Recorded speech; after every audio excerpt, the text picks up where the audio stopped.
कुंभ मेला क्या, क्यों और कहाँ-कहाँ और कब-कब, जानिए। कुंभ मेला विश्व का सबसे बड़ा सांस्कृतिक और धार्मिक मेला है।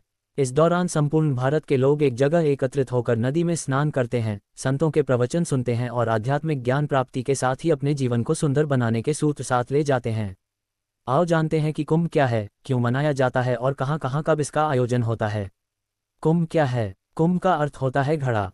कुंभ एक मेला ही नहीं, महापर्व भी है। सभी पर्वों में कुंभ सर्वोपरि है। धार्मिक सम्मेलनों की यह परंपरा भारत में वैदिक युग से ही चली आ रही है, जब ऋषि और मुनि किसी नदी के किनारे जमा होकर धार्मिक, दार्शनिक और आध्यात्मिक रहस्यों पर विचार विमर्श किया करते थे। ये परंपरा आज भी कायम है। कुंभ आयोजन क्यों? पहला कारण, कुंभ मेले के आयोजन के पीछे बहुत बड़ा विज्ञान है। जब जब इस मेले के आयोजन की शुरुआत होती है, सूर्य पर हो रहे विस्फोट बढ़ जाते हैं और इसका असर धरती पर भयानक रूप में होता है। देखा गया है प्रत्येक 11 से 12 वर्ष के बीच सूर्य पर परिवर्तन होते हैं। संभवतः प्राचीन ऋषि इस बात को जानते थे, तभी यह आयोजन करके इस बात के संकेत दिए गए। दूसरा कारण, देवताओं और दैत्यों ने मिलकर जब समुद्र मंथन किया तो सबसे पहले निकला कालकूट नामक विष, जिसे भगवान शंकर ने पीकर अपने कंठ में रोक लिया था, इसीलिए वे नीलकंठ कहलाए। समुद्र मंथन के अंत में निकला था अमृत भरा घड़ा, इसी के लिए हुआ था समुद्र मंथन। देवताओं और दैत्यों में अमृत पान करने के लिए होड़ लग गई। देवताओं और दैत्यों के बीच अमृत बंटवारे को लेकर जब झगड़ा हो रहा था तथा देवराज इंद्र के संकेत पर उनका पुत्र जयंत जब अमृत कुंभ लेकर भागने की चेष्टा कर रहा था, तब कुछ दैत्यों ने उसका पीछा किया। अमृत कुंभ के लिए स्वर्ग में 12 दिन तक संघर्ष चलता रहा और उस कुंभ से 4 स्थानों पर अमृत की कुछ बूंदें गिर गईं। ये स्थान पृथ्वी पर हरिद्वार, प्रयाग, उज्जैन और नासिक थे। यही कारण है कि यहीं पर प्रत्येक 12 वर्ष में कुंभ का आयोजन होता है। कहते हैं कि इस दौरान कुंभ की नदियों का जल अमृत के समान हो जाता है, इसीलिए इसमें स्नान और आचमन करने का महत्व बढ़ जाता है। कुंभ आयोजन कहाँ-कहाँ और कब-कब? हरिद्वार में कुंभ राशि में बृहस्पति का प्रवेश होने पर एवं मेष राशि में सूर्य का प्रवेश होने पर कुंभ का पर्व हरिद्वार में आयोजित किया जाता है। हरिद्वार और प्रयाग में 2 कुंभ पर्वों के बीच 6 वर्ष के अंतराल में अर्धकुंभ का आयोजन होता है।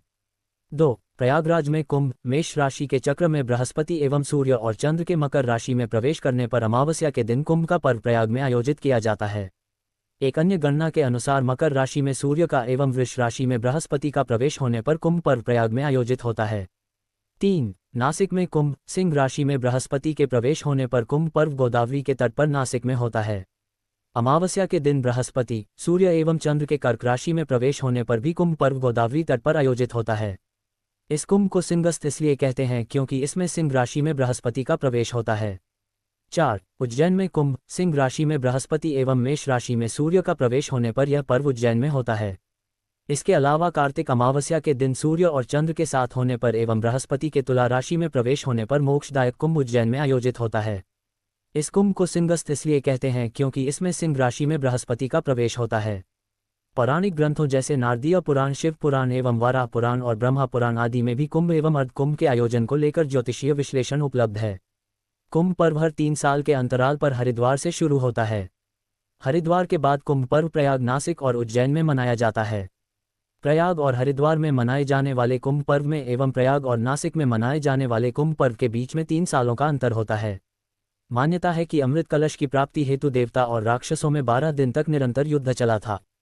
हिंदू पंचांग के अनुसार देवताओं के 12 दिन अर्थात मनुष्यों के 12 वर्ष माने गए हैं, इसीलिए कुंभ का आयोजन भी प्रत्येक 12 वर्ष में ही होता है।